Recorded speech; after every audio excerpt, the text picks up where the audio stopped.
Welcome to Get the Facts, a program that provides you with information on government's policies and initiatives. I'm your host, Enthros Campbell.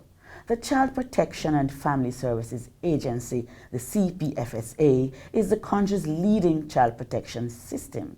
Its mandate includes the promotion of child-friendly policies and programs to strengthen families. Today we speak with Chief Executive Officer Rosalee Gage Gray, who will give us the facts.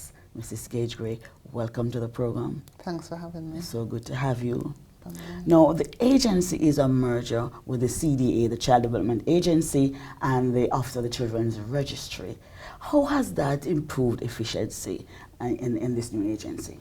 Right. So the merger took place in November 2017, where the officers from the Office of the Children's Registry were subsumed within the operations of the Child Protection and Family Services Agency.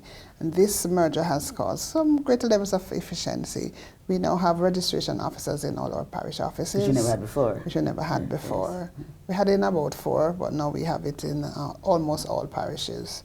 We have investigators who now are operating out of the National Children's Registry office, so that once a report is received, and if it's an urgent report, they can action it immediately. So we are seeing an increase in the cycle time of receiving a report and intervention happening. We also have seen where we are using more electronic IT services to get the information in a timely manner. So we have a social services software, that's Sohima, where we are able to track the cases of abuse on the system in a more efficient way. And so we are able to get the information to make strategic decisions relating to our children. So we have seen where we have gotten some more efficiencies out of it. Also, in the public domain, there's less confusion as to the roles and functions of the entities. Yes, so we more now speak to receiving a report and investigating, as opposed to the CDA, OCR, and that brought some confusion. So we are having the public is more clear as to our rules and responsibilities with respect to intervening into the lives of children when they have been abused. And that gets it done faster. Yes, definitely. Tell me about reports now. Who can make a report? All of Jamaicans, all adults have a responsibility to, if they see or know or suspect that something has happened to a child, to make this report.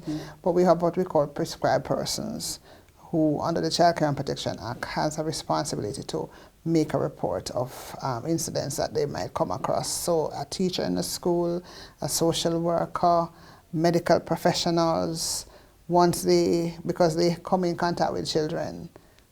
And so if in their contact with the children they become aware that something has happened or the child has reported to them, then they have a duty to report. And so it is reported through, there's prescribed forms that they would report on. The reports are made through calls to our offices, or it's through emails, through our social media. We do get those reports, and they are forwarded to the relevant officers for investigation. Tell us about the email address now and the other numbers. So the email info@childprotection.gov.jm or info@cpfsa.gov.jm, or a social media handle @cpfsa JM, and they will get to us. We're on Twitter, Instagram, and Facebook. Yes. And they'll get to us. And there's no special format, like if you write in how to do it. Is there a special way to do it? There is a prescribed form, but once you call into the office, that's okay as well. Right. You can walk in, you can call in. We ask that the important thing for us is for you to be able to identify the child, where the child is. Right. So you might not know the child's name. It would be good if you know, if it's even a pet name or nickname as they call it, that is information we want. The school the child attends, if you have that.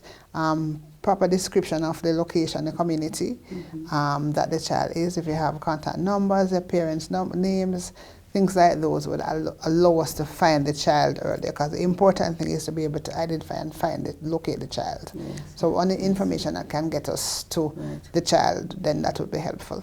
So do your officers react to, or do they do themselves go about the communities and do checks? So we get reports mainly through the National Children's Registry, but we have persons who walk into our offices or call into our offices, and we receive those reports as well.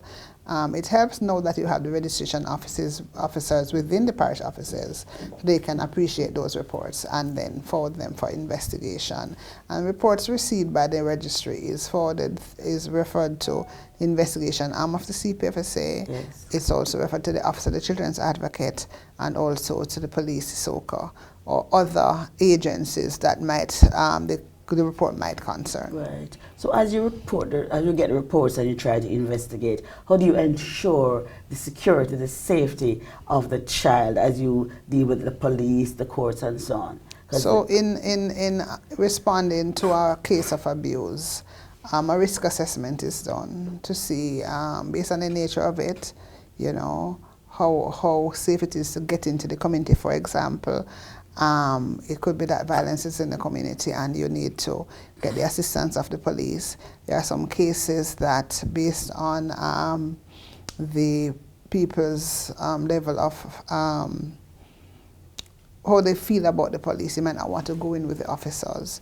But for the safety of our own officers, they might go, but they might come into the space, you know, in terms of when you are doing the investigation. So we use different strategies depending on the nature of the case. And we also want to encourage the children themselves to make reports. Right. They can. Yes. So we want to encourage our children that they too can make the report. Yes, yes. You can talk to your guidance counselor at school, your class teacher.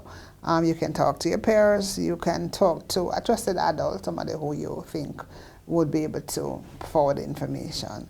We also want to say to adults as well, and it's very critical, that we believe the children when they report. We have reports of children who might report a mother or somebody and they say, no, it's a lie you're telling.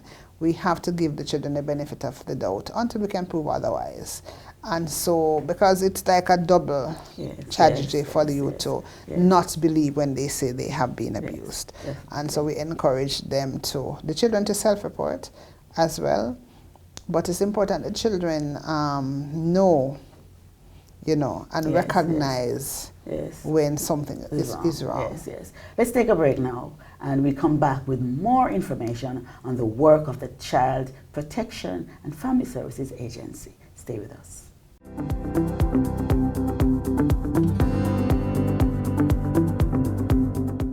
The Electoral Commission of Jamaica, ECJ, has extended the validity of all voters' IDs. Yes, I said it. All voters' IDs are valid until December 31, 2019. Businesses are being asked to continue to accept voter ID cards as a valid form of identification. Don't worry, the ECJ will continue to process new and replacement ID cards until the new expiration date. For more information, call toll-free at 1-888-991-8683 or email eojinfo@eoj.com.jm. The Electoral Commission of Jamaica, committed to free and fair elections.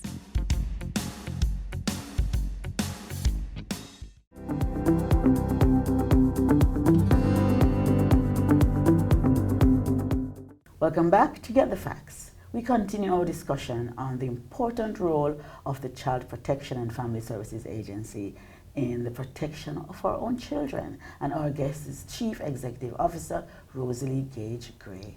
Thank you so much for staying with us. Let us start now with the level of cases that are being reported.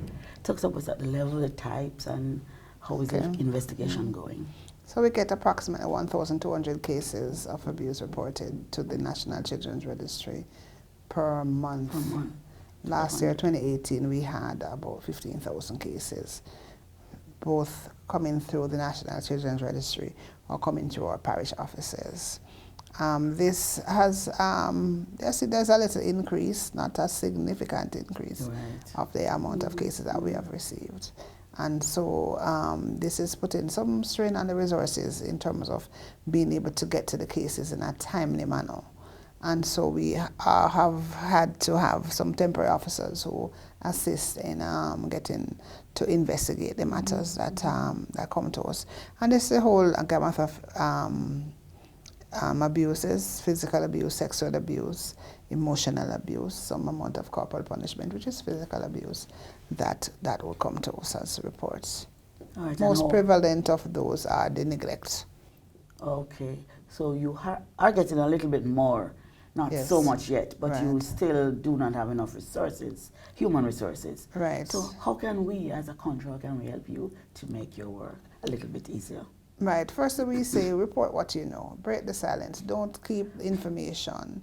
The law says if you even suspect, you don't have to be sure, you know, err on the side of caution. Make the report to us so that we are able to intervene as early as possible. You also manage a child abuse registry. Tell us about that. So the National Children's Registry has a register of all abuse cases that are reported. This is distinctive from the sexual offences register that is managed through the Department of Correctional Services, which is where they keep record, as directed by the courts, of persons who have been convicted of sexual abuses. We use that registry, for example, when we are recruiting staff for the facilities or for our offices. We get verification whether or not these persons would have been charged or convicted of an offense through that source. And so it has been very helpful. The public has been clamoring, though, for an open registry. Right, I was, yes, where it will be made public to communities that this person has been convicted of abuse and that. But that's, we're not there yet. We hope that in the near future we can get there. Yes. So that people are aware, you know. We continue to be very distressed and disturbed by the continuing level of violence in terms of children. In the recent times we have been seeing where children have been going missing, and unfortunately some have been killed. And so we want to encourage parents to be very vigilant, to provide the appropriate supervision, both at home, in the communities, and at school. If you can, any at all, accompany your children to school and back, then we do. We do understand that not all parents can take the children to school, but this is where the community can come in, you know, to provide some assistance. So if there's somebody who is not working, you could be the one to go pick up, or you do a buddy system where I drop off in the mornings, you pick up in the evenings. We encourage that kind of thing so that children are a little safer. Yes. But as we try to help you, what are some of the signs we can look out for? Right. So importantly, we say get to know your child. Who is your child? What is his or her normal behavior pattern? So that if there's a change in the behavior, you would get an indicator that something might be wrong. So the child might become withdrawn. The child might be sad. You know, a child who would normally laugh and have fun is just not wanting to go out to play. A child who is withdrawn, a child, probably for a younger child, starting to wet the bed again. Yes. Things like that would give an indication that something might be wrong. And we ask that you inquire into it and find out. Sometimes it's best to take them to somebody who has the professional skills who will be able to talk them through it. Right. For us at the CPFSA, we have been using a lot of play and art therapy, because it's really for the younger children, for them to express themselves freely. This is a way that they can, you know, and we use this to get the information from them in terms of what has been happening to them. How do you protect the child after he or she or someone would have reported a situation? How do you, as you relate to the police and the courts, how do you protect the child? It depends on the circumstance in terms of the level of risk. We consider removing the child from a home as a last resort, but we have to check the safety of the child within this space. So, for example, if it's a sexual abuse case, the perpetrator has been locked up, you know, in terms of our intervention, we say SOCA, and it's safe for the child to remain at home, we do let them remain. If it is that there are other family members that the child could stay with whilst the case is being investigated, then we do that.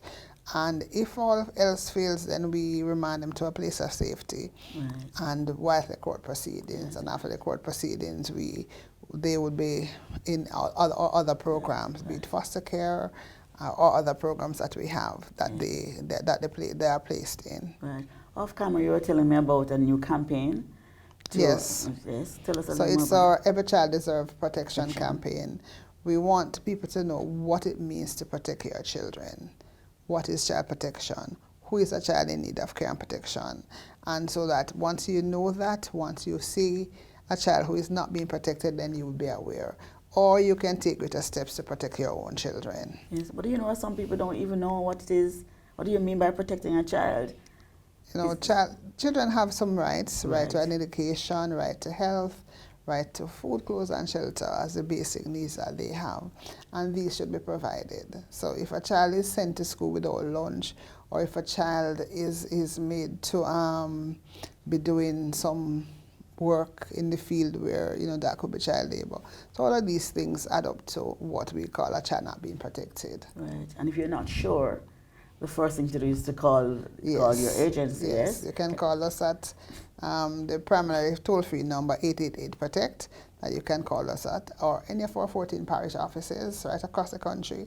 We are here and ready to receive the reports and to act on them. Yes, yes. So as we wrap, just some tips for parents or the children themselves. We have to get our children to be more conscious about their own safety. Right. How do we help them to be safe? And what do we say to the parents, guardians, relatives? Well, we say to the children, be very alert. We have been saying a lot of children using social media. Don't go out to meet somebody you have met on social media. Don't give out personal information on social media. Don't give information about where you live, you know, the color of your house, all of those things we ask them not to do. We also ask for those who don't take private transportation to and from school or from church or as they go about in the community, try not to go alone. Try to let your parents know where you are, you know. Call in to say, I'm leaving such and such a place, I'll be home by X time. And also we need to put them on a schedule. So we know school is from X time to, you know, what time should they get home reasonable? And if they are not home at that time, can we ask some questions, make some calls, you know? Yes. I remember in the country, people used to go meet them halfway, you know? If you see they don't come by a certain time, go look for them. Yes. Don't take it for granted because, you know, based on what has been happening. But all we want to say, break the silence. If you see something, say something and make the reports. And we should also remember that we don't have to wait for 24 hours. No, to report. immediately. You go to the police or you can go to a CPFSA office, you know, but the police is, because police stations are all over, so it's easier to get to them, especially after certain hours. Mrs. Gage Gray, thank you so very much for sharing with us today on Get the Facts. Thanks a very important subject matter. This has been Get the Facts. Our guest was Chief Executive Officer at the Child Protection and Family Services Agency, Rosalee Gage Gray. Thank you for watching, and join us again next time for Get the Facts. In the meantime, remember, every child needs protection. Do your job. Until next time, I'm Rose Campbell. Take good care.